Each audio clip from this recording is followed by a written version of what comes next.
Assalamualaikum warahmatullahi wabarakatuh. Selamat pagi. Good morning, ladies and gentlemen. Let us give thanks for the presence of Allah Subhanahu wa Ta'ala, for His blessings. We are still given the opportunity, health, and inner strength in order to carry out our activities, namely the implementation of basic training for civil servant candidate in 2021. Well, in shortening the time, let me introduce myself to all participants. My name is Malisa. My employee ID number is 1960 0510 1995 121006. My place and date of birth is code 10 of May 1968. My grade employee is code 4E. My address is Jalan Pasai Lorong Bersama nomor 1 Kendari. My job experience, Head of Planning Subdivision at Human Resource Development Agency in Sote, Sulawesi Province. Head of Subdivision of Learning Resources Development and Cooperation among Institutions at Human Resource Development Agency in Sote, Sulawesi Province. Head of Division of Competency Certification and Institutional Management at Human Resource Development Agency in Sote, Sulawesi Province. Now, I am becoming Widiswara, an intermediate expert at Human Resource Development Agency in Sote, Sulawesi Province. My education, undergraduate education in Unhallowed University, Master Education Groningen University in Nederland, Master's Education in Hallowed. Baik Bapak Ibu sekalian, sangat beruntung rasanya karena sekarang telah direkomendasikan daerahnya untuk mengikuti pelatihan ini. Setelah masa percobaan 1 tahun untuk ikut pelatihan agar bisa menjadi PNS 100% dan dari sebelumnya masih 80%. Baik, adapun kompetensi dasar yang ingin kita sampaikan pada pagi ini adalah setelah mengikuti pembelajaran ini, peserta mampu mengaktualisasikan tindakan yang menghargai efektivitas, efisiensi, inovasi, dan kinerja yang berorientasi mutu dalam penyelenggaraan pemerintahan dan pelayanan publik. Sedangkan indikator keberhasilan adalah 1. Menjelaskan tindakan menghargai efektivitas, efisiensi, inovasi, dan kinerja berorientasi mutu dalam penyelenggaraan pemerintahan dan pelayanan publik. 2. Menganalisis bentuk-bentuk inovasi dalam pelayanan publik. 3. Implementasi mutu dalam pelayanan publik. Agenda pembelajaran kita pada hari ini adalah terdiri dari 5 agenda. Yang pertama menjelaskan konsep efektivitas, efisiensi, dan mutu. Yang kedua menjelaskan konsep inovasi. Yang ketiga inovasi dalam pelayanan publik. Yang ketiga menganalisis bentuk inovasi dalam pelayanan publik. Dan yang ketiga implementasi mutu dalam pelayanan publik. Materi komitmen rutin akan disampaikan selama 15 menit dengan metode ceramah, tanya jawab, curah pendapat atau brainstorming, studi kasus, kerja individual, kerja kelompok, visualisasi, dan sebagainya. Adapun media yang akan digunakan adalah laptop, LCD proyektor, flip chart, film pendek, whiteboard, buku monitor gambar, dan sebagainya. Baik, Bapak Ibu, sekarang kita tiba di pembahasan yang substansi, yaitu konsep tentang efektivitas, efisiensi, inovasi, dan mutu. Baik, yang pertama kita akan membahas masalah konsep efektivitas dan efisiensi. Baik, Bapak Ibu, kedua istilah tersebut, efektivitas dan efisiensi, selalu menjadi tema menarik dan bahkan menjadi sorotan publik dalam memberikan penilaian kinerja terhadap organisasi. Namun dalam kenyataannya seringkali kedua aspek tersebut terlupakan atau bahkan diabaikan. Bapak Ibu sekalian mungkin sering membaca berita atau melihat tayangan televisi terkait para pejabat yang korupsi, program kerja yang tidak tuntas, target kerja yang tidak tercapai, perilaku tidak jujur, pegawai yang mangkir, datang terlambat tetapi pulang lebih awal, serta peristiwa-peristiwa lain yang tidak sesuai dengan harapan kita. Nah, kesemuanya itu merupakan realitas atau bukti dari adanya ketidakefektifan dan ketidakefisienan. Nah, apa sesungguhnya yang disebut dengan efektivitas organisasi itu? Baik, menurut LDAP, mengatakan bahwa efektivitas organisasi berarti sejauh mana organisasi dapat mencapai tujuan yang ditetapkan atau berhasil mencapai apapun yang coba dikerjakannya. Efektivitas organisasi berarti memberikan barang dan jasa yang dihargai oleh pelanggan. Nah, apa itu pelanggan? Baik, menurut Zuliani Jamid, pelanggan adalah orang yang membeli dan menggunakan produk atau jasa. Baik Bapak Ibu sekalian, di era global yang dengan tingkat persaingan yang semakin tinggi, kinerja organisasi lebih diarahkan pada terciptanya kepuasan pelanggan.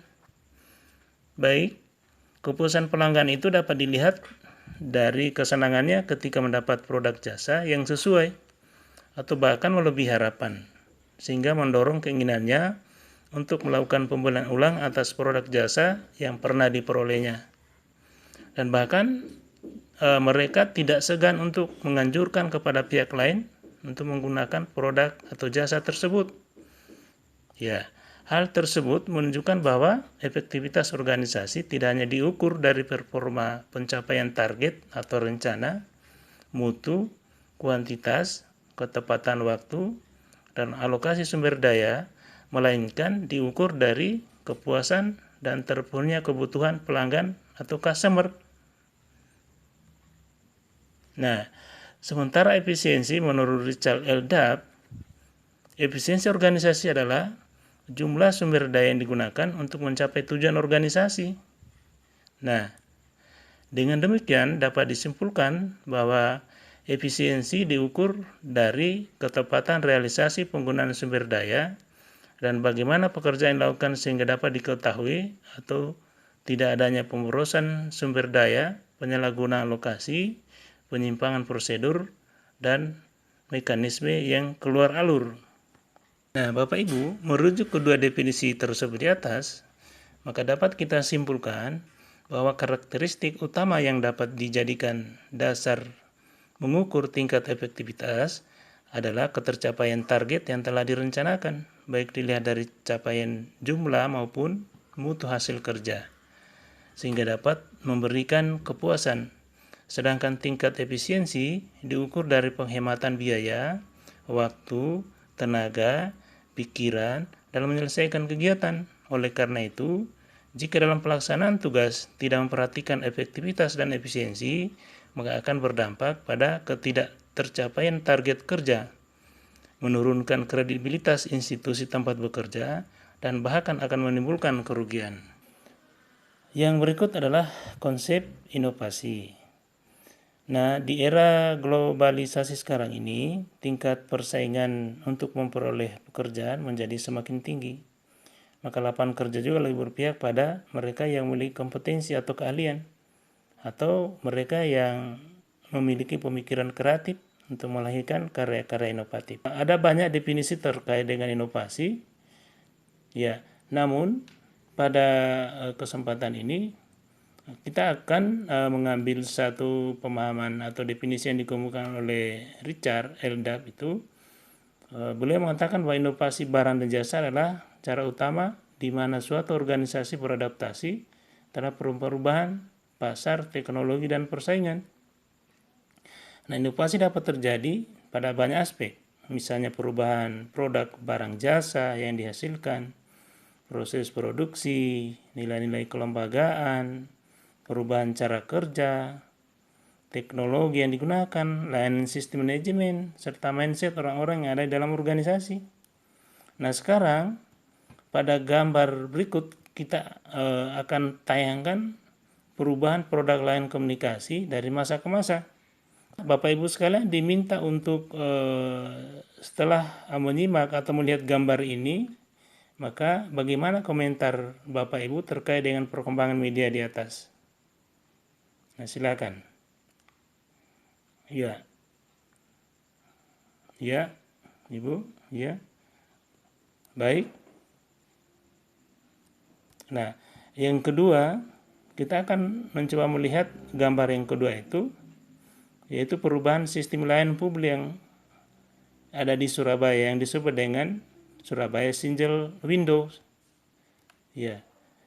Nah, Bapak Ibu, Nah, sekarang silakan cermati perubahan yang terjadi dalam ilustrasi gambar di atas. Berikan penilaian saudara terhadap mutu pelayanan pada ketiga peristiwa tersebut. Baik, saya berikan waktu untuk mengerjakan untuk bekerja kelompok. Kemudian setelah itu akan membuat bahan tayang dan mempresentasikan, kemudian kita berdiskusi. Ya, silakan. Baik, Bapak Ibu sekalian, setelah menyimak dua gambar tersebut tadi, kita sudah menyimak dari berbagai pembahasan diskusi oleh teman-teman sekalian. Ya, jadi pada dasarnya terobosan yang dilakukan oleh pemerintah Kota Surabaya ini melalui layanan terpadu yang diberi nama Surabaya Single Windows itu merupakan upaya pemerintah memberikan layanan yang lebih mudah cepat kepada investor.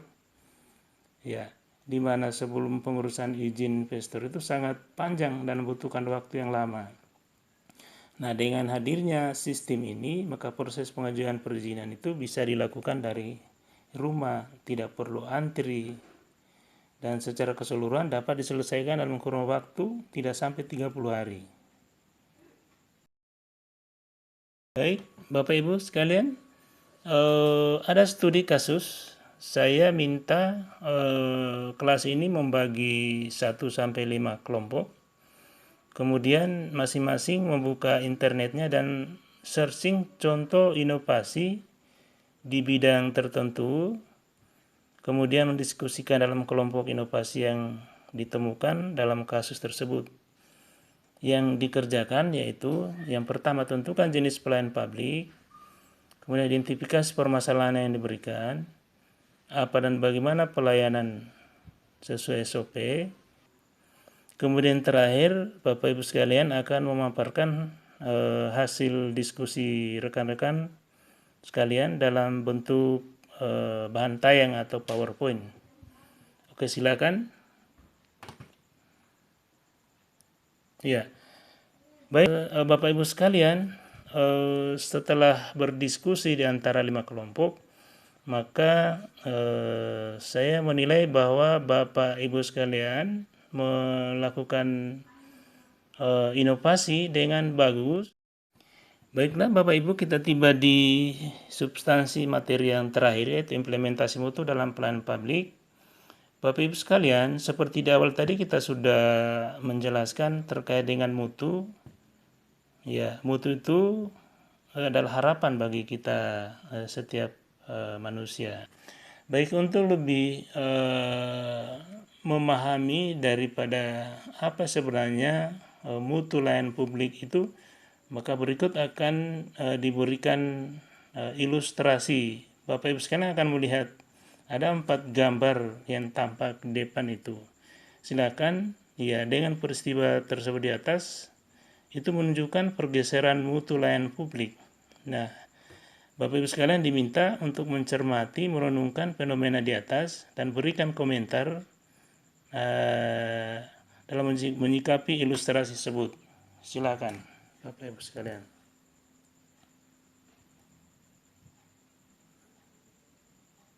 Ya, baik. Terima kasih Bapak Ibu sekalian telah mengerjakan tugas itu, dan semuanya saya nyatakan telah mengerjakannya dengan bagus. Baik Bapak Ibu sekalian yang kami banggakan, tibalah kita ke rangkuman dari keseluruhan materi yang disampaikan dari awal hingga terakhir.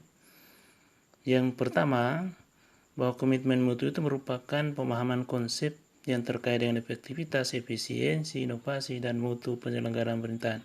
Di sisi lain, mutu merupakan suatu kondisi dinamis yang berkaitan dengan produk, jasa, manusia, proses, lingkungan yang sesuai, dan bahkan melebihi harapan konsumen atau pelanggan. Yang kedua, inovasi yang lahir akan membawa perubahan bagi organisasi. Oleh karena itu, esensi yang terkandung dalam inovasi adalah perubahan.